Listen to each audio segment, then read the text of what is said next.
Education మరియు scholarship తో చదవాలనుకుంటున్నారా? అయితే విదేశ్ కన్సల్ట్ ని సంప్రదించండి. ఆంధ్రప్రదేశ్లో గత వైఎస్ జగన్ ప్రభుత్వం అన్ని పథకాలకు వైఎస్ జగన్ పేర్లే పెట్టిన సంగతి తెలిసిందే. జగనన్న విద్యా దీవెన, జగనన్న విద్యా వసతి, జగనన్న అమ్మఒడి, వైఎస్ఆర్ ఆరోగ్యశ్రీ, జగనన్న ఆనిముత్యాలు, వైఎస్ఆర్ మత్స్యకార భరోసా, వైఎస్ఆర్ చేయూత, వైఎస్ఆర్ అభయహస్తం, జగనన్న కాలనీలు, జగనన్న గోరుముద్ద, వైఎస్ఆర్ నేతన్న నేస్తం, ఇలా ఎన్నో పథకాలకు వారి పేర్లు పెట్టుకున్నారు. చివరకు డాక్టర్ బిఆర్ అంబేద్కర్ పేరుతో ఉన్న విదేశీ విద్యా దీవెనకు సైతం ఆయన పేరును తీసేసి జగనన్న విదేశీ విద్యా దీవెన అని పేరు మార్చారు. దీనిపైన విమర్శలు వ్యక్తమైన నాటి సీఎం వైఎస్ జగన్ లెక్క చేయలేదు.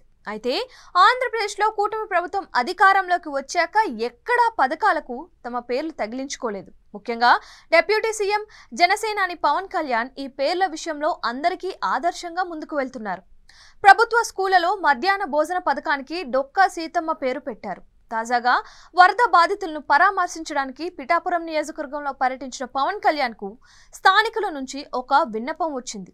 స్థానికంగా ఉన్న జగనన్న కాలనీకి ఆ పేరు తొలగించి మీకు నచ్చిన పేరు పెట్టాలని కోరగా ఇందుకు ఆయన తిరస్కరించారు. ఎంతో మంది దేశ నాయకులు, జాతీయ నాయకులు, ప్రజలకు మంచి చేసిన వారు ఉన్నారని, పథకాలకు తదితరాలకు వారి పేర్లే ఉండాలని పవన్ కళ్యాణ్ స్పష్టం చేశారు. జగన్ లాంటి వ్యక్తుల పేర్లు అస్సలే ఉండకూడదు అన్నారు.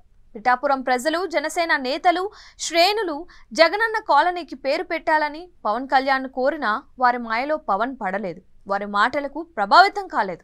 మరోసారి పవన్ తన పరిణితి చెందిన ఆలోచనాత్మక సమాధానంతో తాను ఎందుకు ఇతరులకు ప్రత్యేకమో చాటి చెప్పారు.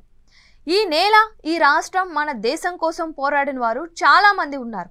ఏదైనా ఉంటే మన స్వేచ్ఛ కోసం పోరాడిన విప్లవ నాయకుల పేర్లను మన పథకాలు, ప్రాజెక్టులకు పెట్టాలి.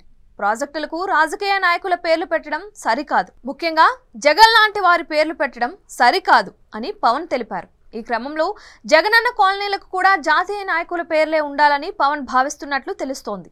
తెలుగు రాష్ట్రాల్లో ఇప్పటి వరకు వచ్చిన రాజకీయ నాయకుల్లో చాలా మంది ఆయా పథకాలకు, ప్రాజెక్టులకు తమ పేర్లు, తమ కుటుంబ సభ్యుల పేర్లు పెట్టుకున్నారు. అయితే వారికి విరుద్ధంగా దేశ నాయకుల పేర్లే పథకాలకు, ప్రాజెక్టులకు ఉండాలని చెప్పడంపై పవన్ కళ్యాణ్ పై ప్రశంసలు కురుస్తున్నాయి.